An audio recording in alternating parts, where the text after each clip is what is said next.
we are learning that Narayan Murthy is now declined to take a part in state government survey.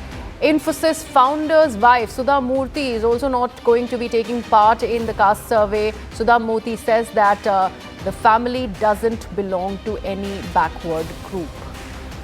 So this is a statement that has been made by Sudha Murthy, Narayan Murthy's wife. The Infosys founder's wife also is going on record and talking about how the family will decline taking part in any kind of survey by the state government as they do not belong to any backward group. Remember, Narayan Murthy is declined to take part in the state government survey, and now his wife Sudha Murthy is putting things on record. My colleague Rohini Swami is joining us on the broadcast.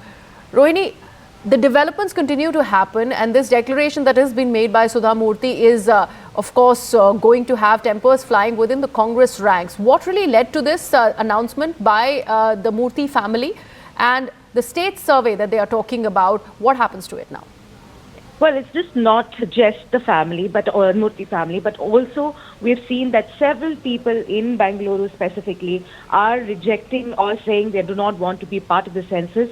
One is a reason that itself is mentioned in the letter, where they say that they do not belong to the backward classes, they do not want to be a part of this survey. But the government, on the other hand, says this is a socio-economic educational caste survey, and it is not only just the caste, but also to know details that are coming about people in Bengaluru itself. But several of them find that these 60 questions, especially of this survey report, is very intrusive, and some of them also feel that the questions are very long, and also details are being asked which they do not want to share. They feel there's an infringement into their privacy data. So many of them are declining to be a part of this particular survey. And you have Deputy Chief Minister D.K. Shivakumar also saying we're not forcing anybody to be a part of this, but people should voluntarily be a part. I also spoke to the chairman of the Backward Class Commission, who did not want to comment about this because there have been several reports that have been coming in, very specifically for people saying that they don't want to be a part of this census.